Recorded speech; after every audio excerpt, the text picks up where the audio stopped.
community station.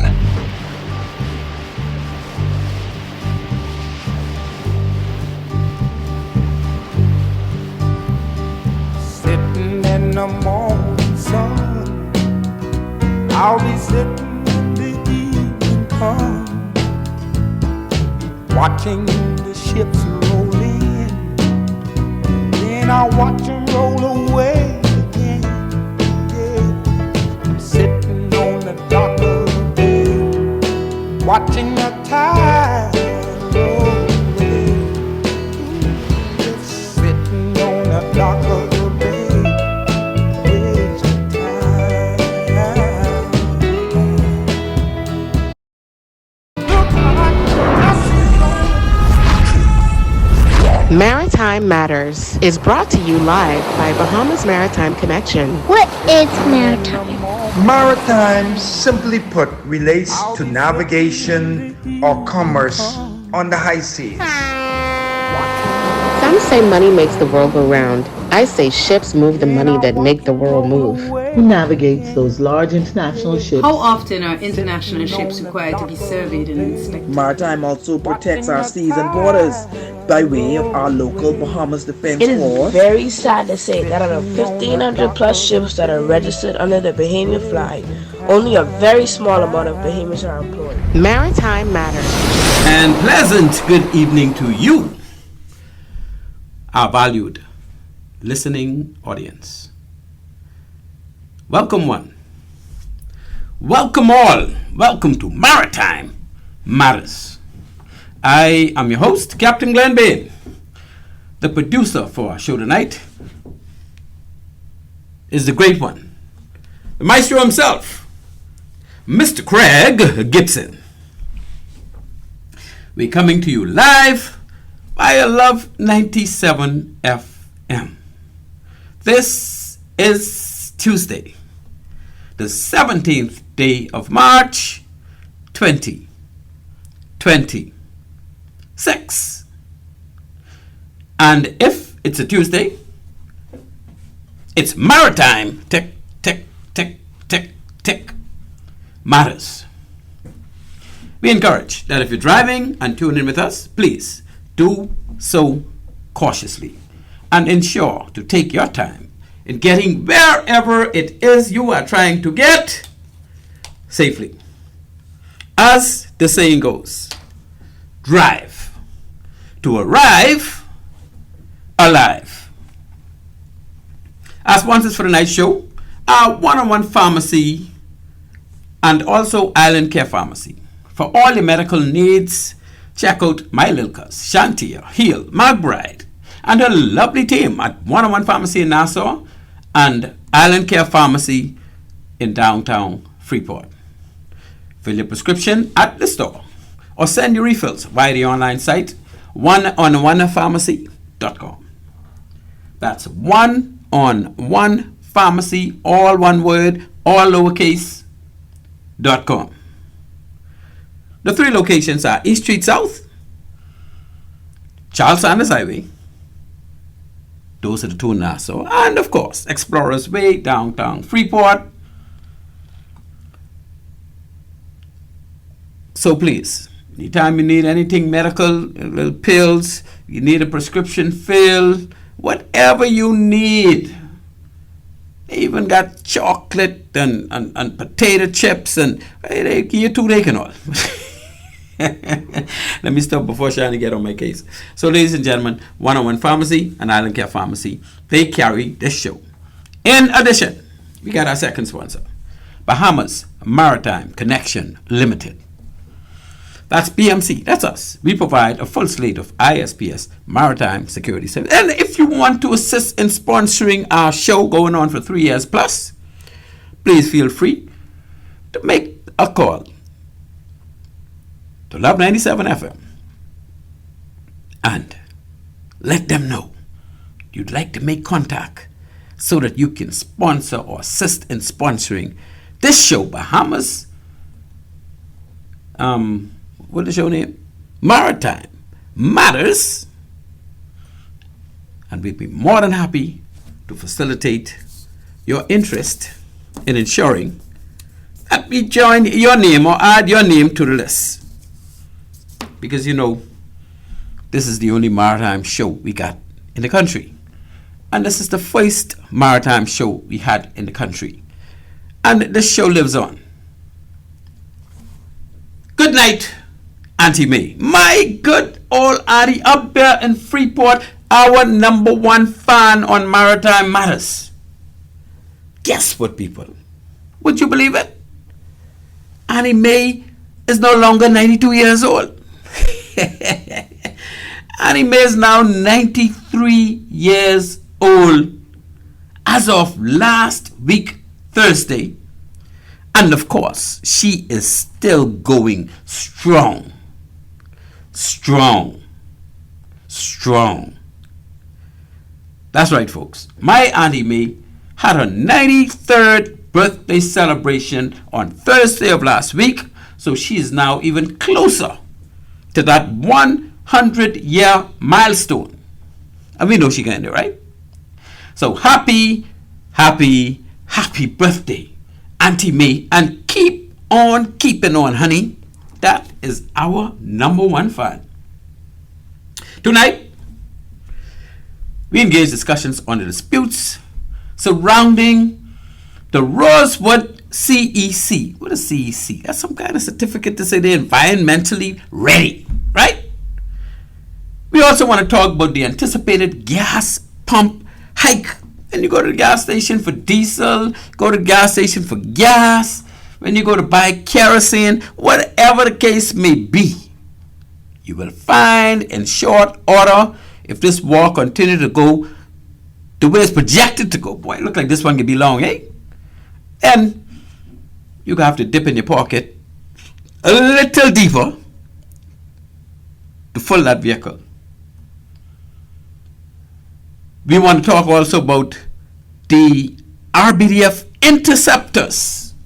You know, they got these high-speed, fast 40+ foot vessels that they just designed to rip it open.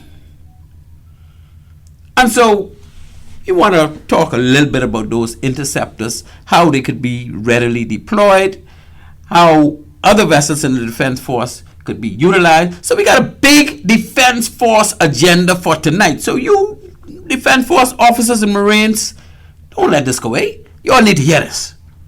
And I say to my good friend, Commodore Floyd Moxie, my good friend, we go way back. You might want to listen to this too, Brother Floyd. And you know me, and you still got some talking to do. We want to talk a bit about the Marines from the RBDF. The ones that just returned from the deployment in Haiti. Pertaining to what? Peacekeeping. Trying to get semblance in Haiti. And they told us what it was like. See, because we got a lot of people in this country, right? A lot of people in this country. Well, maybe not a lot, but definitely some, especially some of these talk show hosts.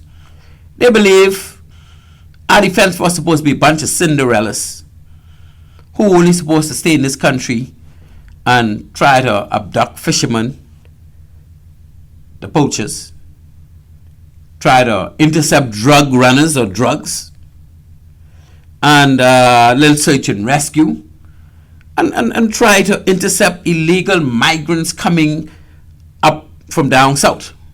And they feel like that's what the Defense Force is for, and they shouldn't get involved in nothing else. But let me tell you something. Let me tell you something. You know who believe that? Our Defense Force are not a bunch of wimps.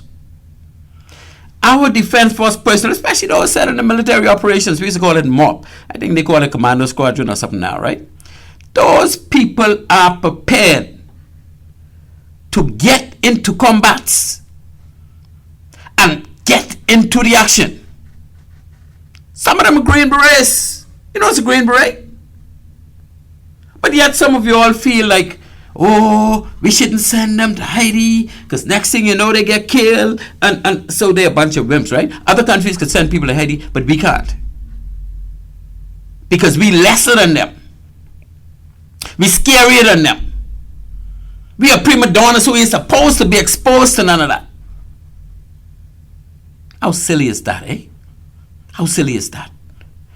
And to think that they go into a country that is basically desecrated and overrun by gangs.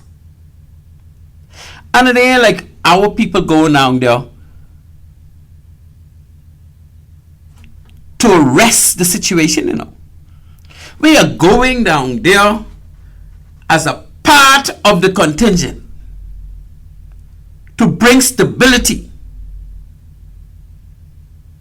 to the people remaining in Haiti. We talk about millions of people scared to walk the street because they know if they can get abducted, kidnapped as we call it, and held for ransom. And our people who were there shed some light on how it was when they reached and how it was when they left. And that there were improvement, and that they were not at any high risk where, I mean, you're always at risk. I mean, us who live in Nassau be at risk, eh? But they were not at any high risk where they feared for their life. So all that nonsense talk that some of our talk show hosts try to spilligate, and some of the chronic callers try to spilligate, is a whole heap of hogwash. I don't care who they are. I used to be on the defense force. I know what it is to be a military man. So you can't tell me we're supposed to be scared, because we ain't never scared. Okay. So the discussion surrounding these hot topics should include the following. Rosewood project brought into EIA alignment required by DEPP. That, right? So the Department of Environmental Planning and whatever else it is decided that after all this rigmarole coming from the neighboring islands in the land and sea park pertaining to the Rosewood project, mitigation happened whereby the scope and overall footprint of the project was reduced by 75%. So in other words, they took out 3/4 of what was requested to happen. And in doing so, they relocated, or they relocated a footprint of the service dock and the sea break, we call it breakwater, in the North Bay. They move it further northeast so that it can have far less impact on that channel that was complained about for the turtle grass and this and that and the next, right? So all kind of things will change in order to approve the environmental assessment for this project to be moved forward. So my good friends at Staniel Key, my good friends at Black Point, my good friends at Little Farmers Key, have no fear. The project will go on. That's according to the DEPP. The project is still approved because mitigation happened. And according to the statement, Rosewood met all the new requirements. So they moved the goalpost here, they moved the goalpost there, and as they moved that, shifted that goalpost.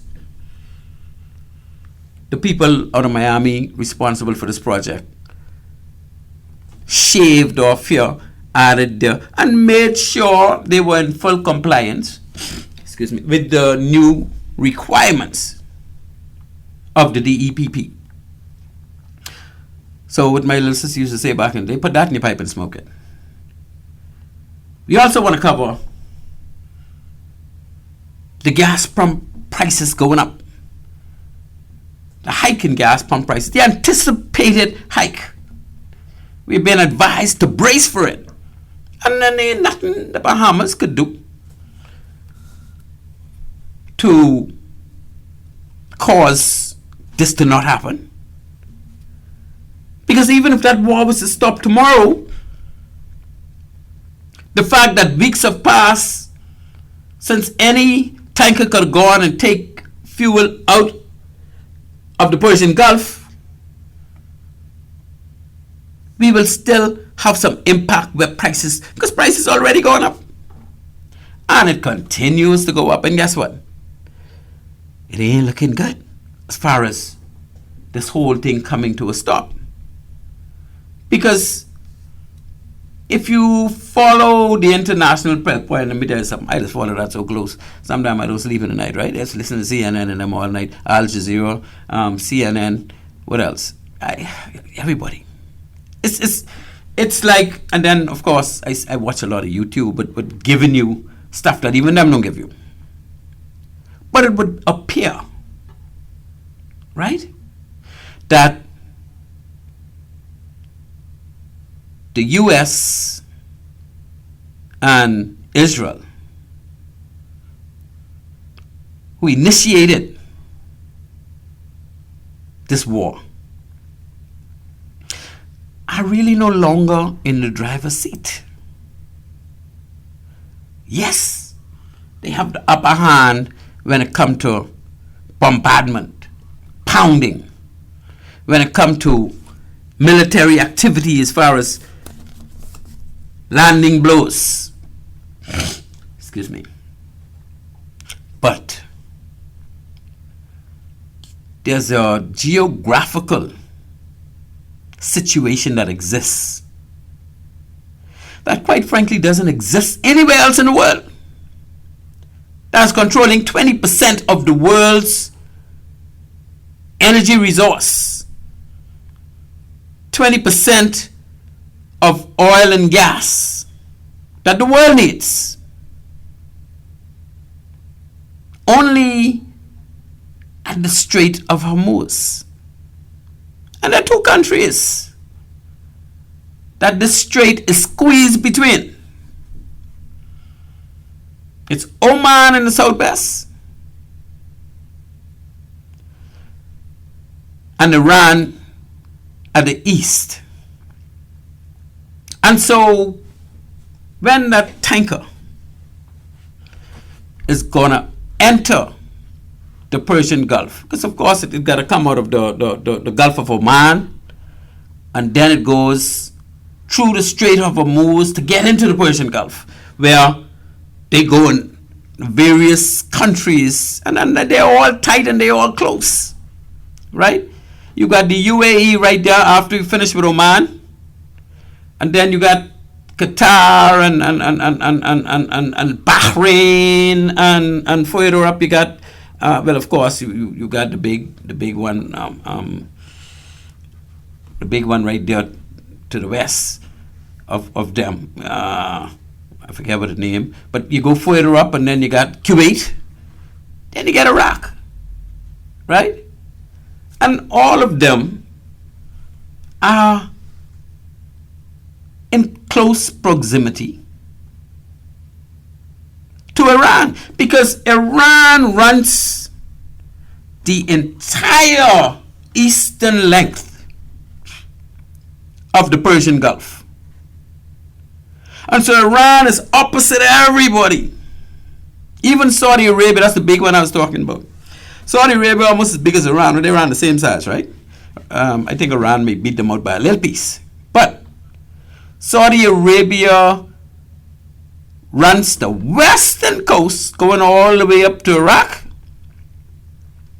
But they share that at certain points with the Qatar and the Kuwait and the Bahrain and UAE. All them get a piece of that.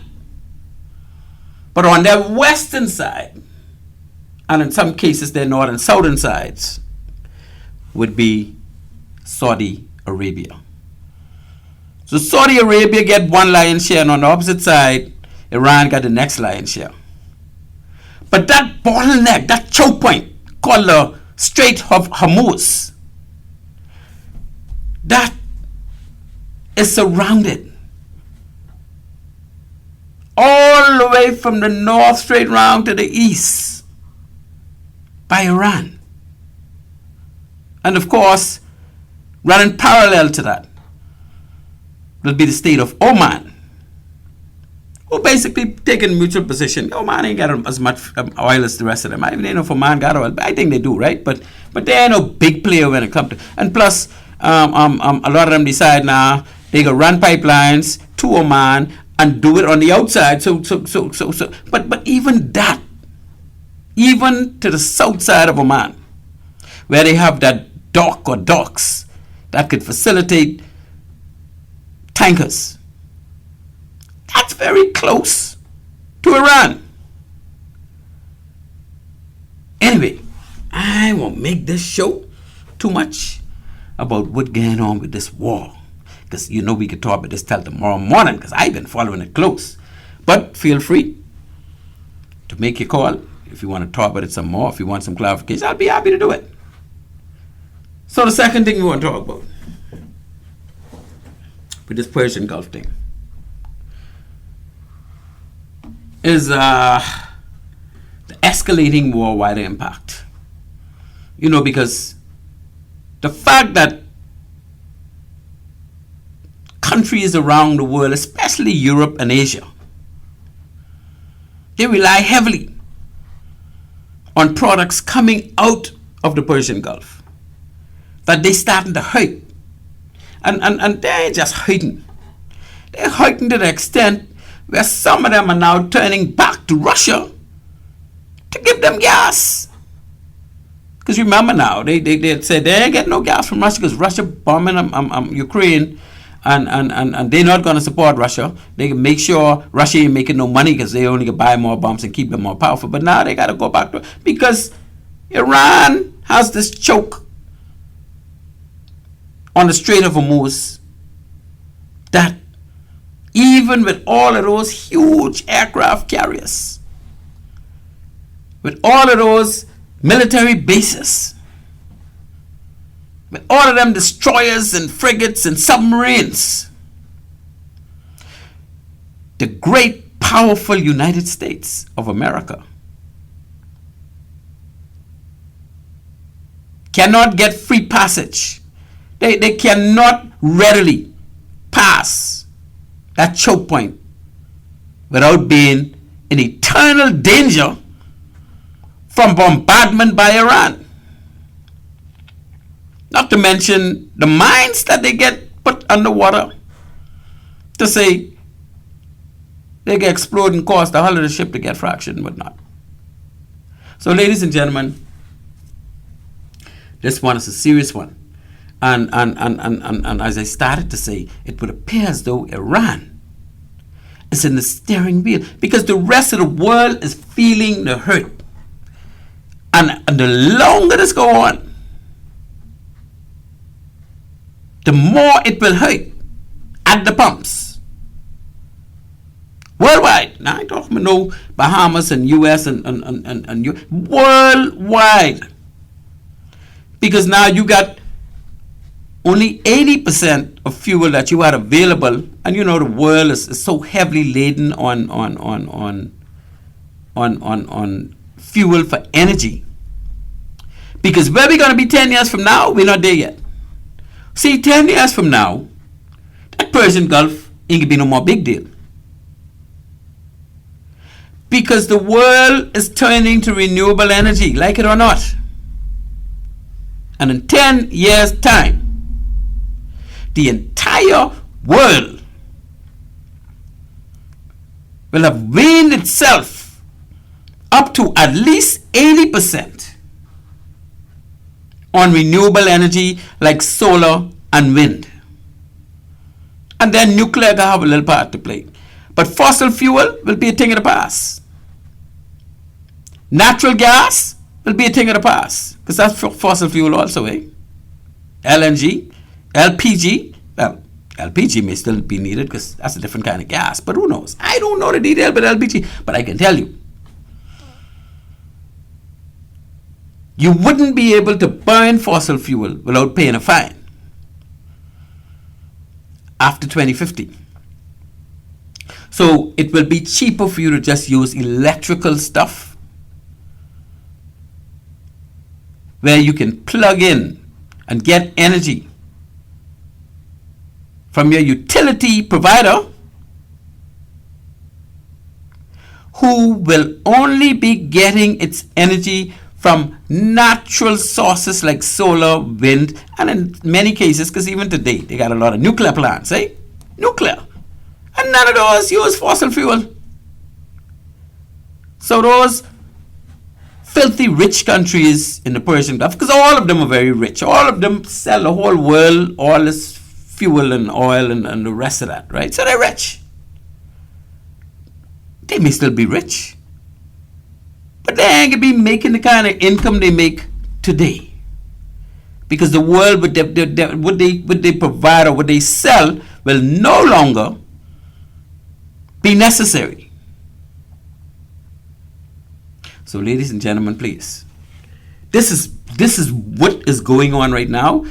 10 years from now, wouldn't go on no more, because I think it'd be no key area of the world no more. But the Strait of Hormuz right now has a stranglehold by Iran that is causing the entire globe to be faced with hikes in the cost of fuel. And we can talk some more about this later, right? Because you know the answer to that is renewable energy. The world was moving toward it, and we continue to move at a fast pace. So we talk about that some more, right? RBDF. They got a new high-speed 41-foot Interceptor safe boat. I think they got a couple of them. I think it's 2, maybe 4. I don't know. Somebody from BDF, please call me and advise how many of these Interceptors came in that we be celebrating. Brand new, high speed. They do good speed, right? And they're going to provide a lot of versatility in their patrols, because the conventional way of patrolling is just get your boat in a certain area and you keep moving and sweeping and checking things out and blah blah blah blah. Now, what we could move to in RBDF is getting one of our big ships. We got some 194 footers, I think it is, the Nassau and the Bahamas. They're old now. They're over 30 years old. So time to replace them. I saw something where they said one of them is being replaced, or they're getting another ship around 60 meters or so. They need 2 more of them, right? Because we need to keep one of them in the south, on the banks, and we need to keep one of them in the north. And when I say keep them there, we want them to go there and station there. We want them to drop anchor somewhere. And every 3-4 days, you can pick up your anchor and go another spot and move around like that. But we don't want you to be in them areas patrolling up and down, because he's used too much fuel. And then all the people on board, you got to keep feeding. You need plenty of food, which is fine, right? But what we could move to in our RBDF is to have the medium-sized patrol ships, like the 90 to 100 footers, be moving between Coral Harbor and those floating platforms to take people a change over every 2 to 3 weeks, take food supplies, take fuel. Well, it's hard to carry enough fuel. That's why you don't want to move too much. Just let them drop anchor and use the generator. And that platform will be the base for 1 or 2 patrol boats in the area, plus 1 or 2 interceptors, because they use less fuel and they go further and faster. And then we could say we got the Bahama banks covered. And then we could say we have Martinello Reef. All those foreigners come in for a weekend fishing trip and carry all our fish back to Florida. We could have the Interceptor up there, and any of them come, they get the whole hostage. And that's how we want to roll with that, right? And then we got some other things to talk about pertaining to the setup of the BDF, even in the land and sea power, dealing with those charter vessels.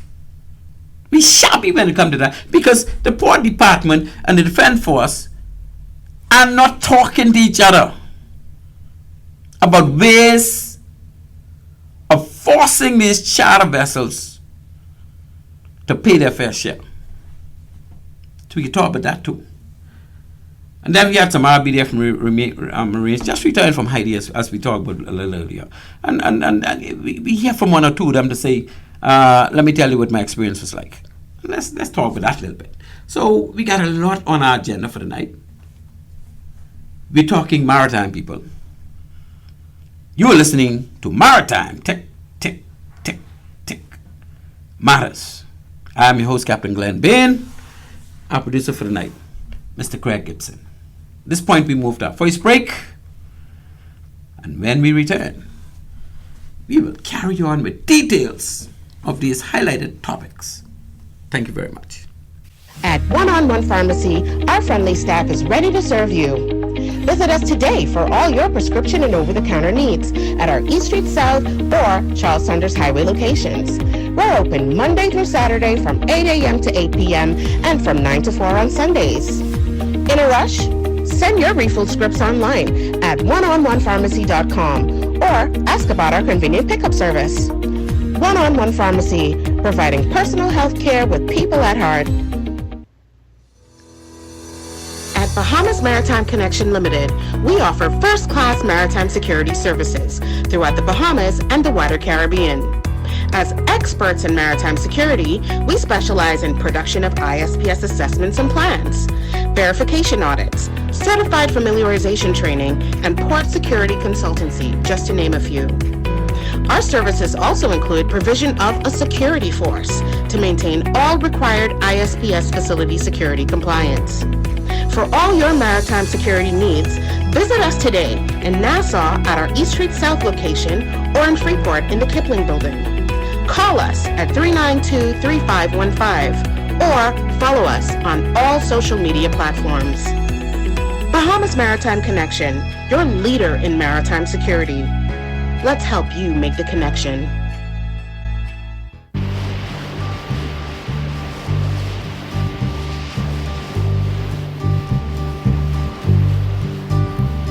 Sitting in the morning sun, I'll be sitting when the evening comes, watching the ships roll in, then I'll watch them roll away again. Yeah. I'm sitting on the dock of the bay, watching the tide. Ladies and gentlemen, please welcome back to Maritime Matters. Again, I'm your host, Captain Glenn Bain, and we are going through a litany of hot maritime issues that's going on today.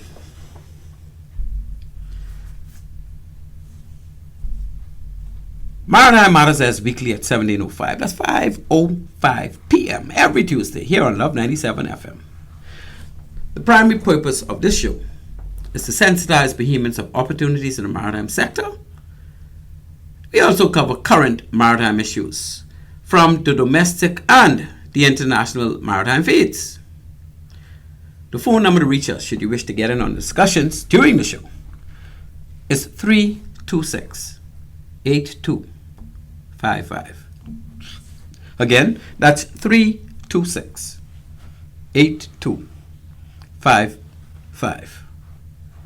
To hear a replay of this show or any of our previous shows, simply hit us up at any time via our YouTube page. That's Maritime Matters Bahamas. Just go to YouTube on your electronic device and type into the search box Maritime Matters Bahamas. So let's talk maritime. Back to our topics for the night. And again, feel free at any time, 326-8255, if you want in on a discussion. Otherwise, take out your pen, be ready to write, because lecture is being given tonight.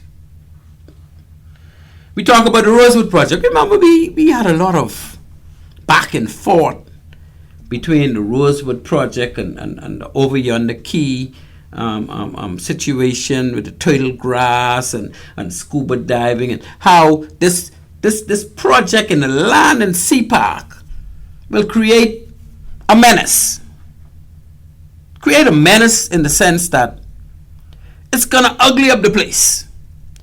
It's going to dig out a lot of the seabed and cause the nursery and whatnot and fish to be issue and the people who dive in the turtle grass to see some pretty stuff ain't gonna see as much pretty stuff no more and it became a war between, well, not the kind of war we get in the Gulf, right? But a war between two big money people. Because you and me can't buy nothing in the Land and Sea Park because we ain't got no money for that. No Bahamian, I think, own no land in the Land and Sea Park. That's the big money people. So when the big money people start getting on each other, that's when they pull out your popcorn, because you ain't got no money to compete with them. They fighting for influence. They fighting for what they want. Now, you got one entity saying, I've been here a long time, and my people is come and snorkel, and ain't nothing to disturb. And now all of a sudden you want to put a whole big hotel across the road from us. And this whole big hotel, one marina where you could dig up all kind of, man, no man, that can't be fair to me. And the big hotel saying, man, we ain't worrying about my man's over there, because guess what? We are not going to disturb his operation. But yet, we want to create employment for these people who work in these caves and other Bahamians to come and work. Because you only hire a handful of people. You want to hire 10 handfuls of people. And it's hard to argue against it because it's the truth. And then you got the people of the Exuma Keys. Those 3 settlements. We only got 3 major settlements in the Exuma Keys where we have natives, right? And that's Stanley Key being the closest one to the Land and Sea Park. And then round the corner from there, once you pass RB Key, you go into Black Point. And then further down the stretch, a good distance down, is Little Farmer's Key. And all of them have good people. And I know plenty of people from those places, right? The Exuma Keys is carrying on. As a matter of fact, I know more people from the Exuma Keys than I know from the mainland Exuma. Because I used to patrol the Keys all the time when I was on the fence force. I never used to go in Georgetown Harbor as much as I used to go in Stanley Key and Black Point. Well, I never used to go in Farmers Key. Farmers Key is so small. But I stopped there once or twice, I ain't gonna lie, but it ain't nothing to do. Farmers Key ain't no party spots and things like that for you to hang out in and like Stanley Key and Black Point, man. You go to them places, you could play ball, you could shoot pool, you could go sometime on weekends, they have dance. Anyway, let me stop talking about business for minutes in the fence for us. So those are the 3 places that this Rosewood project, this big hotel, Rosewood, the people who work to Bahamas could tell you. Rosewood, Bahamas get 3 major hotels, and Rosewood is the what do you call it? I want to say most expensive, the most quality built one, right? Rosewood is on the top level when it comes to those 3 in Bahamas. So this ain't no chopped chicken liver operation we talking about. We talking about the big times. And for them to put a Rosewood in our Land and Sea Park, the prettiest park in the world, and some neighbors feel like that shouldn't happen because of their own selfish reasons, because they want what they doing to continue without even looking at a hotel. They even want to see no hotel in the area. Can you imagine that? And I don't even think they, well, we know there ain't no Bahamians, because Bahamians ain't got that kind of money yet. We know there ain't Bahamians. Well, they may have Bahamian status, but they originally from here. But they want to take charge to the extent where we don't want a hotel there. So they lobbying.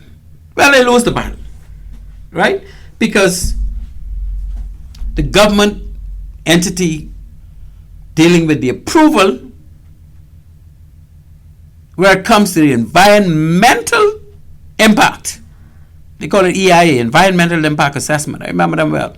So when we work at the port, we had to look at them when we they've had a docks committee whenever we given authorization for somebody to build a dock or to put a groin or whatever, they needed to get an EIA, eh?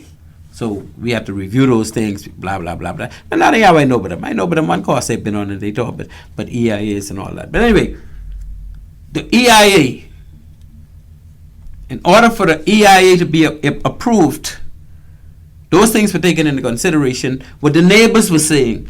And then you remember last week we talked about the government trying to levy a fee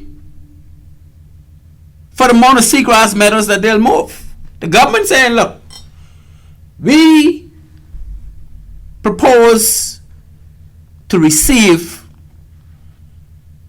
millions of dollars from the UN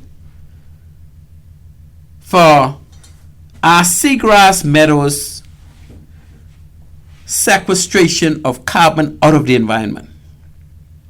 All them big words, I know what all that mean, but I know that's how it go, right? It came down to saying, because our seagrass meadows are sucking all this carbon out there and saving the world, we claiming so much money. And then I don't think the government knew at the time, because that was like 2.5, 3 years ago, I think, when the government said that and thought that. But I think the government, even the government entity responsible for carbon management, not this carbon management limited company they wanted to be, but we have an officer in the office of the Prime Minister, a department that deal with this type of thing, right? That go to the COP28 meetings and stuff like that.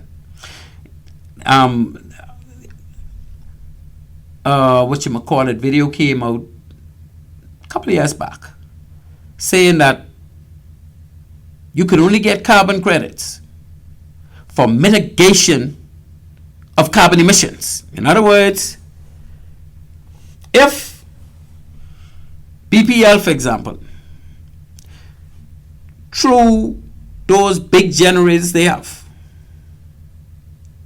emits 200 pounds of carbon per year. I think they measure it in pounds. If they don't, then it's something like that, right? Or tons, I don't know, one of them. Let's say they say we'll put 200 tons of carbon per day, because they operate 24/7 and they given electricity to the whole island, Nassau. Then the government decides that we're gonna change the energy structure for BPL so that it's no longer emitting this 200 tons of carbon every day. Because we're going to put a solar system with solar panels and batteries and all the rest of that, and then we can let every house in Nassau have an incentive to put solar panels on their roof, and for every panel they put on their roof, we'll pay 10% or 20%. Or even 50%, because we want to pay over $200 million to put a regasification plant, right? You must pay when 20% as an incentive for them to put that on their roof, because that is going to be tied into the grid or grid tied. And once that's grid tied, the excess they're not using is going to go back to the grid. Other people could use that. And once that happens, the island will be self-sustainable when it comes to enough energy. And then we can put some batteries in there so we can store, when the sun nice and bright, we'll store all the excess that people are using, because they have energy.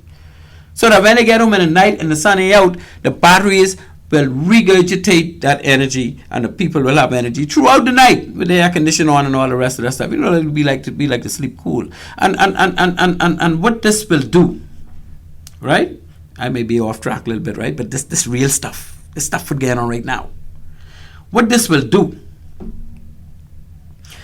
it'll cause a couple things to happen. First of all, we could go to the United Nations and tell them that 200 tons a day multiplied by 365 days, that's mitigation. Pay us for the credits for that amount of carbon we no longer putting in the environment. Then we could get carbon credits money. So those of you who thought that $156 million that the university came here and did their research and say, this is what our carbon sequestration process is worth. If you convert it to dollars, that's only if they were paying for sequestration minus or without it being mitigation. See, they say they ain't gonna pay unless you mitigate. So that sequestration was happening from thousands of years ago. And guess what else? After 2050, when the whole world is weighing itself of carbon and there's no more carbon getting in the environment, that sequestration can still be going on. So the United Nations decide we're not going to pay you just because you're sequestrating with your natural, the banks and stuff, the government didn't build them or put them there to sequester. Now, if the government wanted to build a mechanism that absorbs carbon out of the air and convert it into solid or liquid so they could store it somewhere underneath the ground like some countries are doing, then you could say that's mitigation, because that's something that ain't naturally coming out. But our seagrass meadows, they naturally taking carbon out of the sky. Those rainforests in the Amazon basin and in other parts of the world, they naturally take it. The government didn't have to put nothing in place for that to happen. That can happen even after this renewable energy is fully established worldwide. Anyway, I digress quite a bit, right? But those are the realities. So these people, especially this third government body, right? Or fourth, something like that, who believe that they get carbon credits money, need to understand the $156 billion don't exist, because that's not mitigation. Mitigation is if you stop BPL from putting all that carbon into the air and put them on solar. But we talking about putting them on LNG, natural gas, which will reduce it by about 50%, of carbon, because natural gas still putting carbon in the air. It just ain't putting as much as the fossil, the bunker C. So yes, we can still go to the United Nations and say we have mitigated by, instead of that 200 pounds going in there, we only putting 100 pounds in there now, or tons. And so you are now reimburse us for that 100 ton that we no longer putting in there. Yes, and we're supposed to get the money for that. But if we go to solar, we'll get the whole hog. The whole hog will be ours. So tell me why, in this day and time, in this country, instead of going to solar, and we're right in the midst of a solar belt, instead of going to solar, we decided we won't go halfway to solar. It's all about money, money, and money. First of all, the government don't want to lose all the money it's getting when it tax the oil with these tankers bringing in the country. Because if we go to solar, we ain't need that oil no more, and government ain't getting that money no more. While we saving now, we saving because what it costs us for energy going to be reduced to less than 50%. But the government want that money to control. The government ain't worried about whether we save or not in this particular situation, because the government, as far as they're concerned, we need money to run the country. And plenty of our money come from taxing. That fuel would come to Clifton Beer. When you go to the pump to the gas station, you realize half of the money you're spending to buy gas is going to the government? Well, if you don't know, now you know, eh? Yeah, that's how serious this is. So if you ain't got to go to the pump no more, that you know how much money that is the government will no longer be getting? So why you think the government don't want to go from bunker C straight to solar? Because they could kiss all the money goodbye. And then the people who bring in the oil majors who bring in the tankers to bring us and fill those big tanks of Clifton Pier, They gotta make their cut too. So it's all kind of people who'd be losing money, eh? Wouldn't be us. We could be winning. But the government ain't worried about us winning if they can't win too. And I ain't talking about no PLP administration or F&M administration or COI administration or DNA administration. I ain't talking about them. I ain't talking about whoever we put there as the government of the day. They want the money. So don't get it twisted and talk about, boy, these government, we got to change it. Change? When you change the government, what you think you can get? The same greediness. No matter who you put there. I tell you that. 326-8255. That's the number to call. If you have a different view, please let me know. Please let the whole of Nassau know on this station what your views are and why. Because I'm telling you what I know. Now, I think we finished with the Rosewood project, eh? The Rosewood project finished. So let's go to the gas pump prices that we were just talking about. This all started from the Persian Gulf War, eh?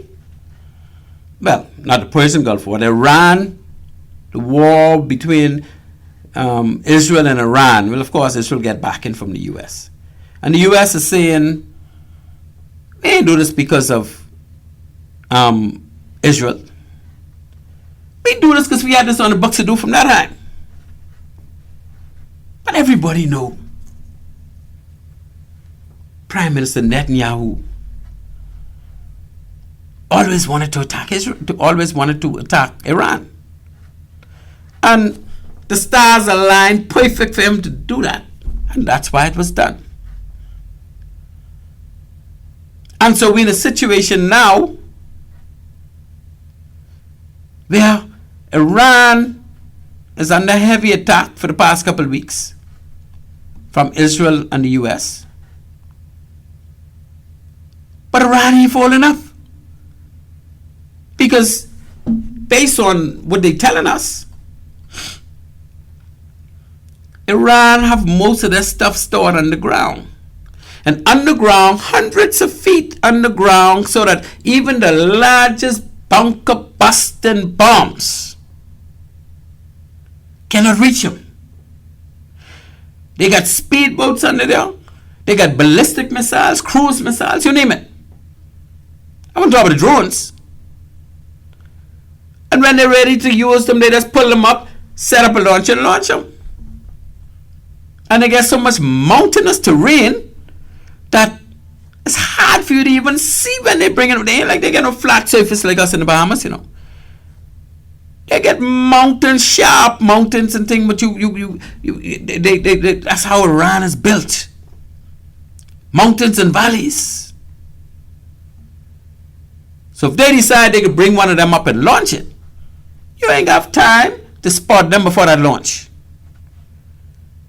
And the defense systems, those Patriot missiles and those missiles they have to shoot them out there before they fall and explode, they are on the opposite side of the Persian Gulf. So if a ship want to come through the Persian Gulf, they got to come through that choke point called the Strait of Hormuz. And there's nothing stopping that ballistic missile or a drone from getting to that ship, because there's no defense system between the ship and Iran. That's how close they got to come to Iran. So who could put their ship in that kind of situation? Now remember,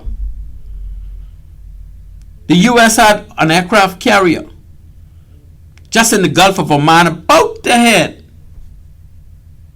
to that choke point called the Strait of Hormuz. And that aircraft carrier was attacked with cruise missiles and ballistic missiles and had to turn back. So, because you have to come in the belly of the beast,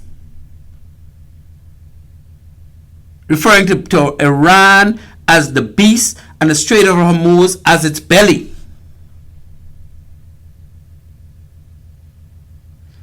You will have to be very careful if you want to get a ship to or from the Persian Gulf. You'll have to be at the mercy of Iran. And Iran is saying that we ain't closed the strait open, but we only allowing our friends who we want to pass. But you ain't get the luxury to cherry pick. They're not going to have the luxury to cherry pick who they let pass.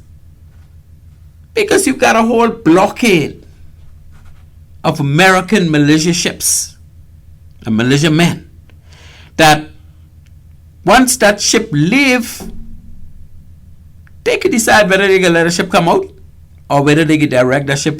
Just like how they deal with the dark fleet and the shadow fleet. So you may say you will let them out so they can go same place. They say no, we don't want them to go here instead. And who could be able to stop the military, the greatest military in the world, from making ships go where they want to go? We know what they done do with the entire naval forces or naval force of Iran. All them under the sea. They sink every single warship they had. So what you think about these tankers and things? They tell them do it, they better do it. So anyway, ladies and gentlemen, again I digress. But sometimes it's just so hard to not talk about these things because there's so much of it in the press and going on. You have to notice it. I don't know if you are noticing it because ain't nobody calling 326-8255.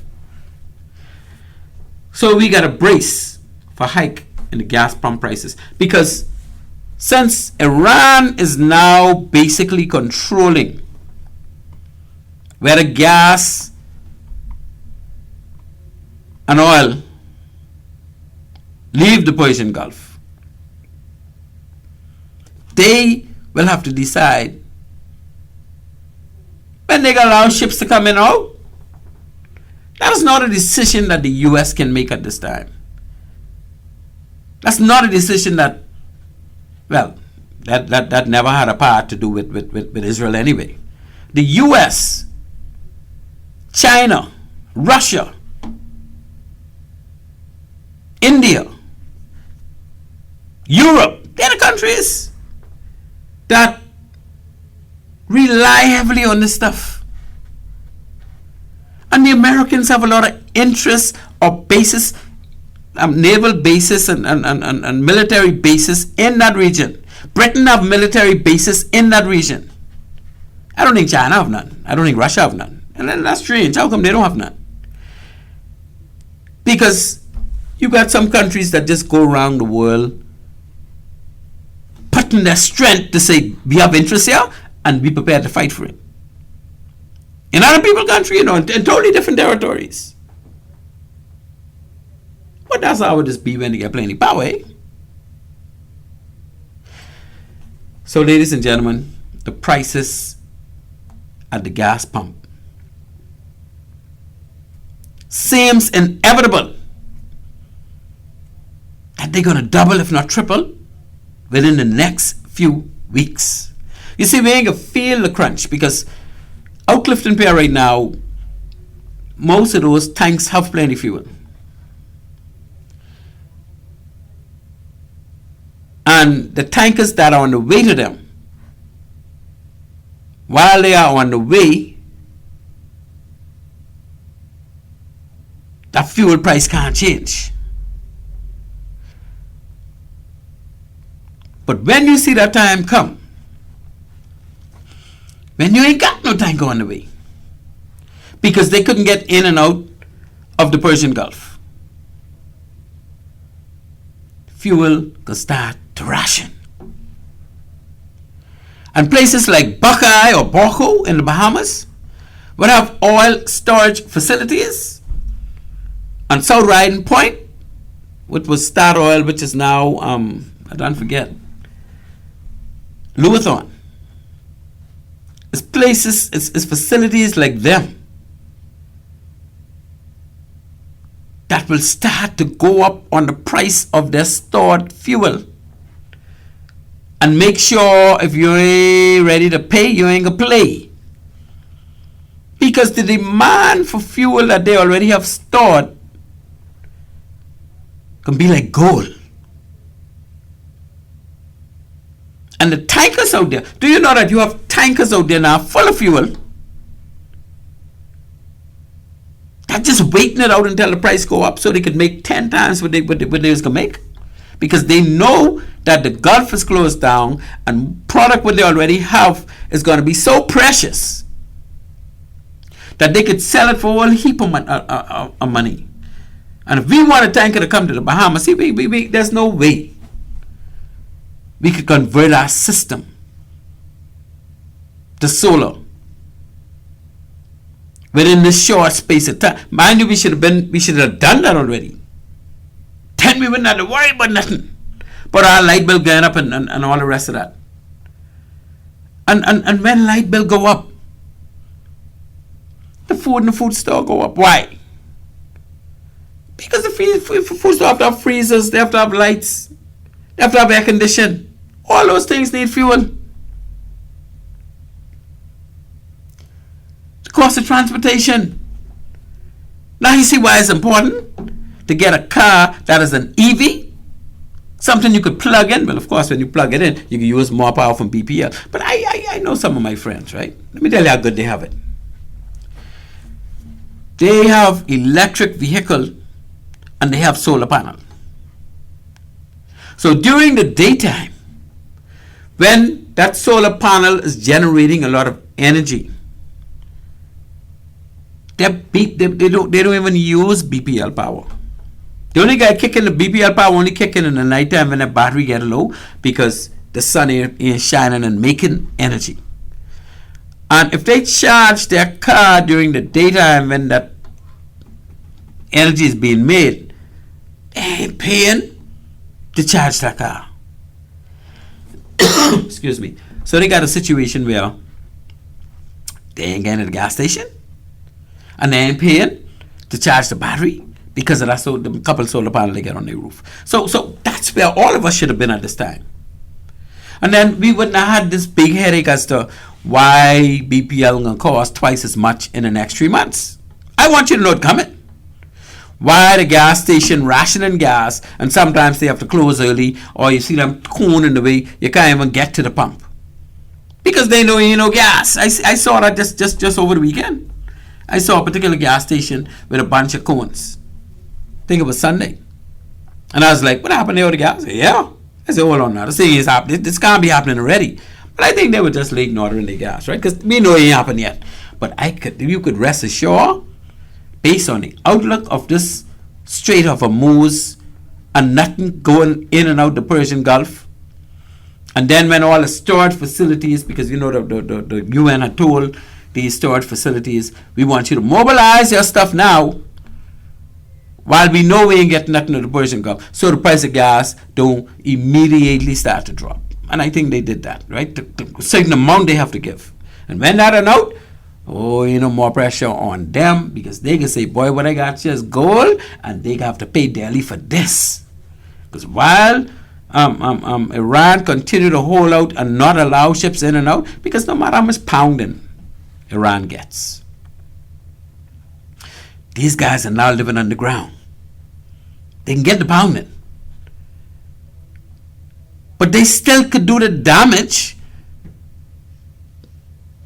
They could still do the damage, since the stuff that they're going to fire at us is safe underground in tunnels.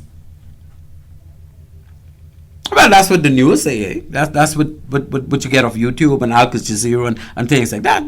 They've been following this thing forever, but they're now telling us this is how it is. Eh? So we need to push for electric vehicles in our country. We need to push for solar energy in our country. We need to push for BPL to become fully solarized and not LNG. Because they say now LNG already gone up almost triple the cost of what it was before this war started. So why would we want to go to LNG now instead of solar? I can't understand it. It's not for me to understand, but like I explained earlier, part of the reason, or the bigger part of the reason, is that tax money, eh? The government want to continue making that tax money. The oil majors want to continue making that profit. So why would they be looking out for me and you, talking about they go into solar? So we now go to the RBDF with the new high-speed 41-foot Interceptor safe boat, as they call it. We know that these boats could hightail, eh? They could really tear down. That's a button payment terminology. And it said that they could provide added versatility for patrols. They're going to have added interdictions because we can come across more boats that we could arrest. And then they could be there in situations where you need search and rescue, eh? And that's really what the Defense Force is all about. So they're getting these new boats. Sorry. And they want to amalgamate what they have going on now with these interceptor vessels, which is good. Because, like I was saying earlier, if you get a 200-footer or something in a range of 200 foot, we got a lot of them over 150 foot, eh? We got a good handful. Well, I know we had. Some of them then run aground. Some of them ain't running. What's wrong? What's going on with our RBDF? And to Commodore Floyd Moxie?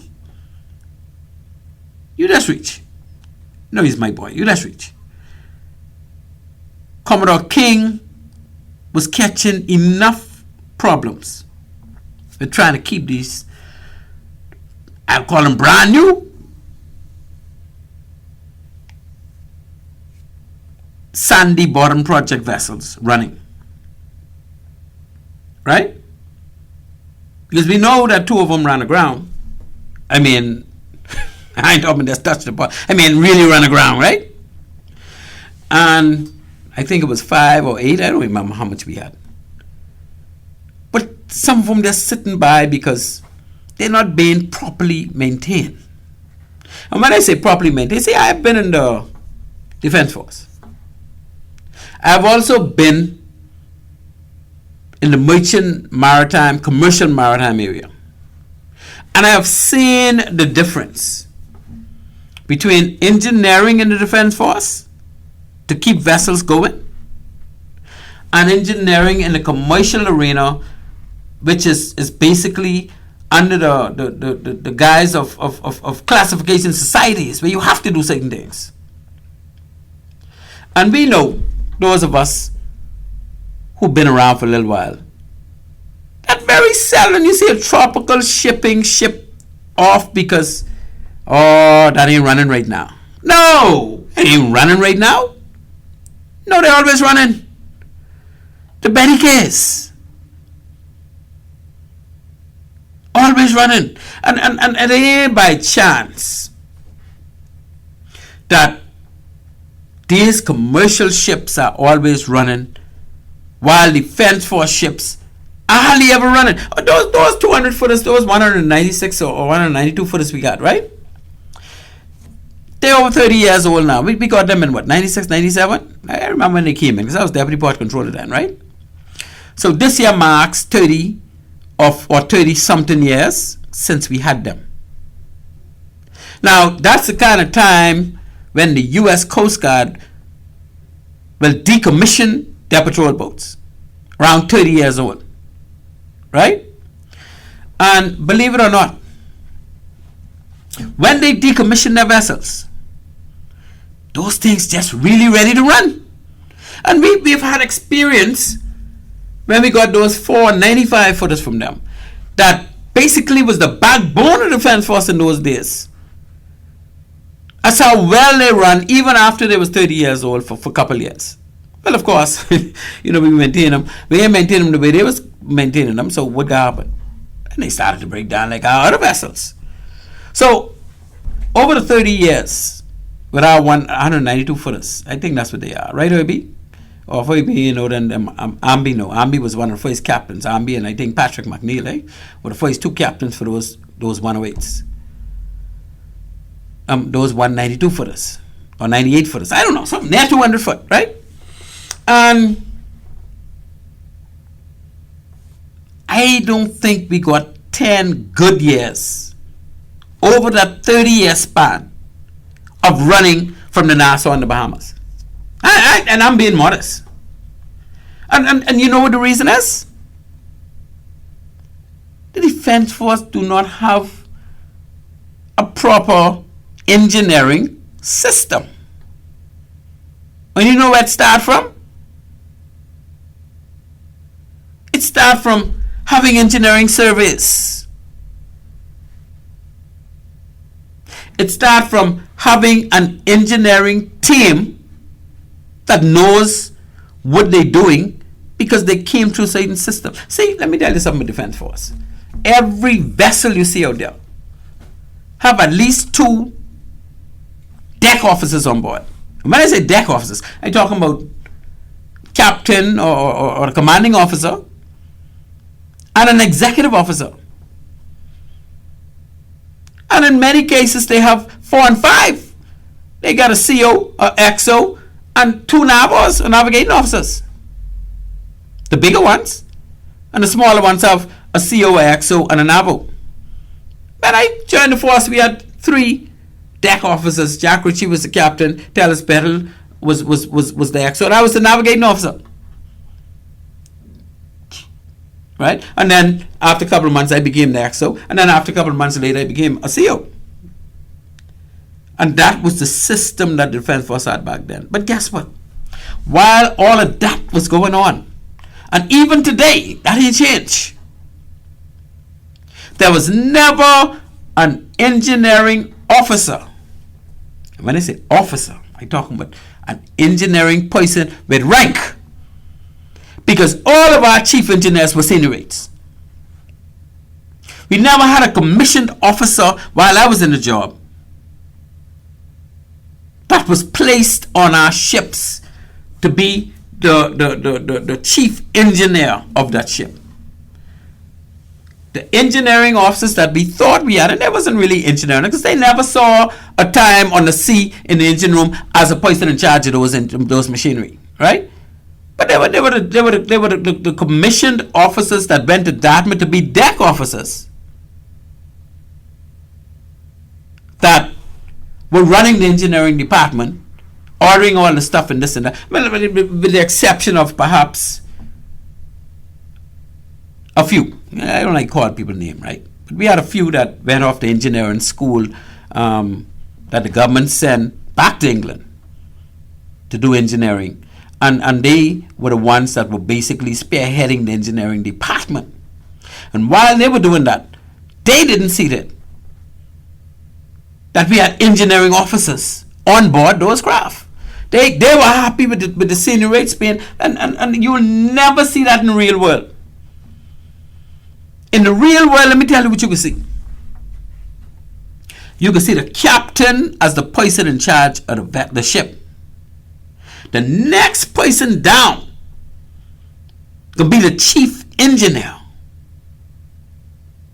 And this is certified, qualified. He is next to the captain, not only in rank, but also in pay. In some cases, the chief engineer make more than the captain. Right? And then after him comes the chief, the chief mate, who's next to the captain. But between them two would be the chief engineer. And after the chief mate is a second engineer. And then you get your officer in charge of navigation watch and officer in charge of engineering watch. You're basically on equal footing. But you need an officer on watch every time that ship is underway. Not a seniorate. Not an oiler or wiper or whatever, engine room read. No! An officer. And the defense force should be no different. And we spend all this money to get these ships here. And we spend all this money to have officers going away to come back and run these ships. But we are spending a dime on officers going away to learn how to handle and manage the engineering on board these ships so they could work and run up to 30 years and not break down. And we ain't shame. We ain't shame. And so, Commodore Floyd Moxie, I say to you, and I say to all the captains and deputy commodores and commanders in the Defense Force, you guys make the decisions. See, a lot of you don't understand what's going on in the real world with ships. A lot of you don't understand why our patrol boats just be broke down so much. We can't keep them running because we're not doing proper engineering maintenance. And I said that to the minister, who of course wouldn't understand these things. The PS. It's just a bunch of foolishness. And I preach this now and I preach this always. We need our defense force to be as effective with the engineering just like the U.S. Coast Guard, just like the British Navy, just like all the navies in the world and all the commercial ships. You see those tankers, those coastal tankers that go to Clifton Pier and take the fuel around the country. We used to call them marine tankers. I know the something management now, right? But it's the same entity. Those tankers hardly ever broke down. And you know why? Because every single one of them, although we got defense force boats bigger than some of them, every single one of them have an engineering officer on board next to the captain who is properly qualified, who is certified, and who have to know how to do these things because class is coming to do a survey every year. And they have a second engineer on board. And they're required to always have them on board. And they just, in some cases, have engineering officers who do what? See, you're not going to be a rating and you're in charge of an engineering watch on none of those commercial ships. But in Defense Force, they do the opposite thing. They got the rating in charge. The rating second in charge. The oilers, the able seamen and marine seamen and chief petty, they got the only ratings doing engineering, and that's the heart of your operation. You can't send a boat to sea unless the boat running properly, unless the machinery is being serviced properly. 326-8255. I don't know why y'all don't want to call. If you're scared, play dead.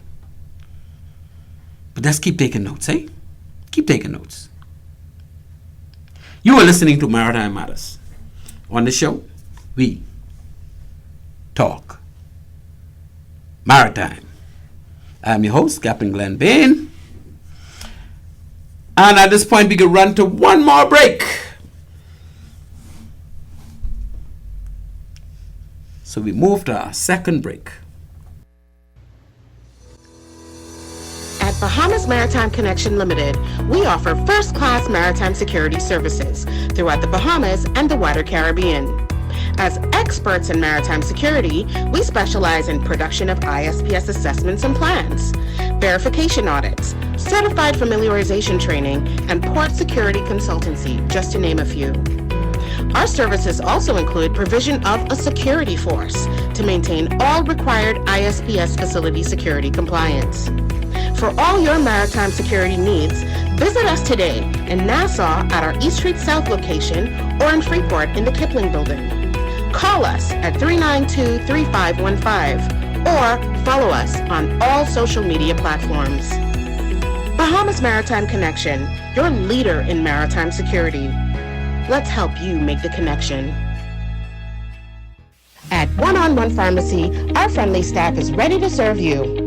Visit us today for all your prescription and over-the-counter needs at our East Street South or Charles Saunders Highway locations. We're open Monday through Saturday from 8 a.m. to 8 p.m. and from 9 to 4 on Sundays. In a rush? Send your refill scripts online at oneononepharmacy.com or ask about our convenient pickup service. One-on-One Pharmacy, providing personal health care with people at heart.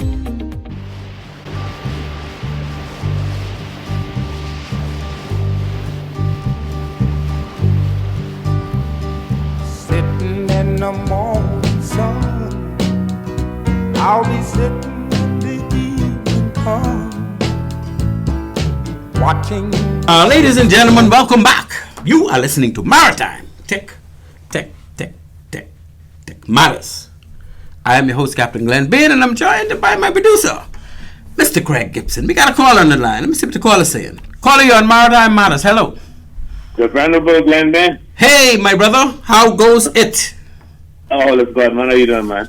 Thanks for making this call, man. I thought I was going to shoot blank again tonight, boy, because... You ain't shooting blank, because I ain't going to need last week, but it's a good day. Come on. Okay. Fine, man. What's happening, man? Talk to me. Oh, let's go. Hey, I saw your boy the other day, man. Which one? Buying food, Vaughn. Who? Vaughn. Yeah, at the transport, man.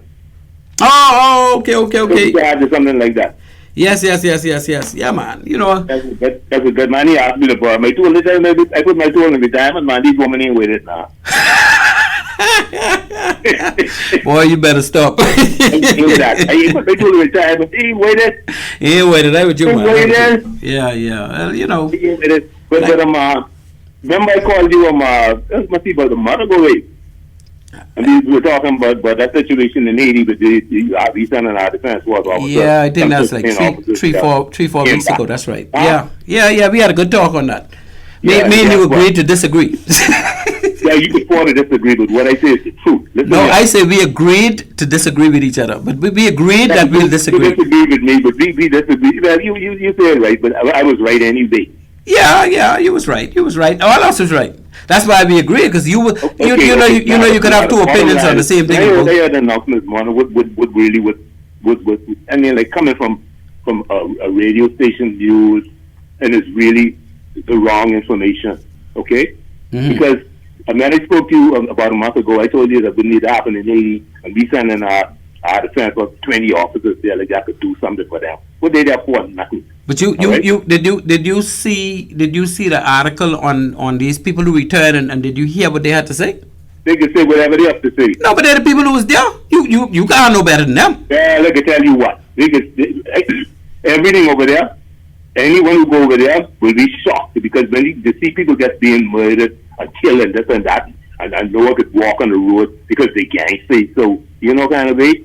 You see, that's the order was under. But even him being in the military, when they put that order out, he said, that was even in the bathroom, he got other gun on him, right? Yeah, he had to. Well, not only him. All of them. All of them had to carry weapon at all times. Yeah, but that's understandable. Right? That there was a mission that didn't even make no sense. Okay? No, that mission is ongoing. It's still going on. It's ongoing, and even the Africans getting out. Okay? Yeah. So what's wrong? What's wrong with them being they're trying to keep because he did say the problem is in Haiti their security force is only like 6,000, but only 400 weekend. Yeah, but that's why they augmented by the international force, which includes the Bahamas. The international force was like some 1,200 persons from Africa, eh? Well, they had Africa, they had Jamaicans, they had Haitians, they had people from all over. They have people from all over. Okay. Yeah. Then guess what? The gangs with 12,000. Okay. And looking at 12,000, and how much are y'all joking, man? Yeah, but you get a gang of people who are not trained, and you got people who are trained. Man, come on, man, you know better than that. How big is our police force? How big is our police force? Come on, man, Yeah, but you ain't talking Creole. Understand who you are. No, you may not be talking Creole, but you got people in your contingent who talking Creole, so you're still advised. They never go against their own, even in a foreign land like the Bahamas. Hey, but listen here, you know the reality is, in Haiti, the force that they had on the ground there, and we wasting our time even sending our defense force, we even ain't doing nothing here. But the bottom line is, Haiti's problem is that their security forces is too small and too corrupt. Okay, and now in less than 2 weeks, on the 1st of April, you know what's going to happen in there? And they had some report on Guardian Radio this morning, pure lie report. Because guess what? Why you say it's lies? Because I got the information about a month ago. Okay, and I know what time it is. You know what time it is? Yeah. It is about 5,500 troops going in there. It's going to be 55,000. Okay, and guess what? It ain't no U.S. It ain't no UN mandate. Okay, this is 6 different nations. Okay. No, the UN mandated. You remember the UN? No, the UN ain't got nothing to do with it. Yeah, man. The UN have nothing to do with it. You know, it took a while for the UN to approve the Kenyan police force. The it took them a while. There's something totally different. The gang suppression force that's going to be going in there. Like this ain't no peacekeeping force. Okay. They're going in there to eliminate the gangs. Okay, what needs to be done. Yeah. And they want vote in the Bahamas. You know, they need to vote in Haiti because you know what? Before this election happened here, and all these fake passports and stuff, you see they start to collect them now, right? But we want them to vote in Haiti. That's why we're trying to bring semblance in Haiti so they could go back home and vote, and a lot of them will do that. No, we can't do that. We can't do what? No, we can't do that because we don't have the manpower to do that. No, we got a contingent. We are only part. Overrun the nation. Yeah, but we're only part of the team what could do that. The bottom line is we could say nobody could do nothing to leave Haiti as it is, and then the 8 or 9 million that are left in Haiti could all be trying to get to us, right? That's what we want? No. Is that what you want? Mr. Ben. No, we need to bring semblance in Haiti so that the people in Haiti could be comfortable enough to continue in their country. Yes, you ain't got to do nothing. You know why? When Haiti going to get cleansed, he has to get cleansed too, okay? Because for the mere fact that all of these fraudulent documents, okay? And these people, they know who they are. Yeah, but they didn't give themselves. They didn't give themselves those documents, eh? Yeah, we give them those documents through our corruption. You think? To get to the bottom of it, it's like Fred Mitchell. They don't care who it is. If it was Carl Battle, I don't care who it is. Okay, even last administration, any one of them. Yeah, but that's our country. Our country happen to have people who are all countries in the world. This ain't nothing special to us. Yeah, okay. You go to Jamaica, you go to Florida, all the corrupt people everywhere. Yeah, I know.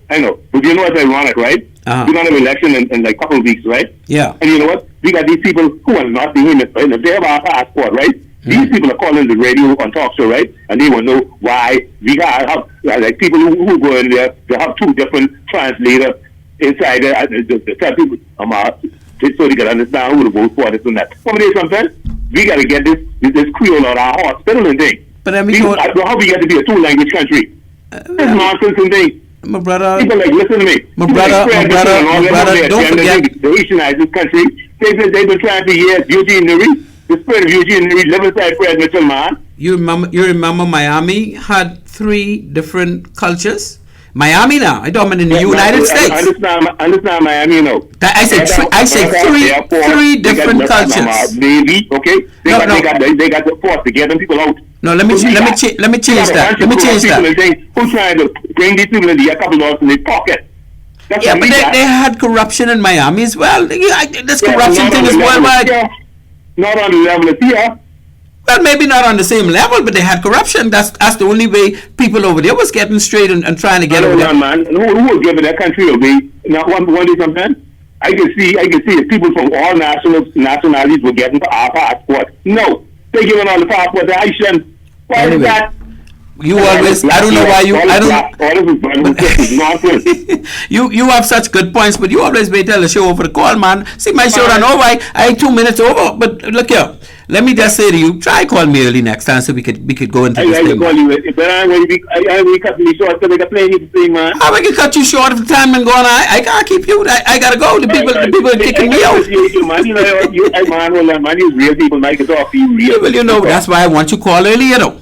Yeah, man, okay. Remember the show start 5:05. 5 o'clock? Yeah. Stop that, man. It's a whole hour and a half. I I be missing you and thing. I be watching the stations and thing, baby. They're like 7 o'clock. Oh, and thing, you know? man, you can't do that for 5 o'clock on Tuesdays. Call me before 5:30 so we can talk for a whole hour. Yeah, man, that's good, man. I can call you. I call you next Tuesday. Appreciate you, my brother. Yeah, man, you do. Take That's care. it. Right. Yeah. Ladies and gentlemen, that concludes Maritime Matters show for today. This Tuesday, the 17th day of March 2026. I'd like to thank my producer, Mr. Craig Gibson. I'd like to thank my sponsors, Bahamas Maritime Connection and the great 101 Pharmacy and Island Care Pharmacy. I'd like to thank Annie Mae for making it to 93 on her way to 100 plus. I'd like to thank you, dear listener, for continuing to follow Maritime Matters. And with that, as always, we say Maritime Matters. Tick, tick, tick, tick, tick. Out. On a dark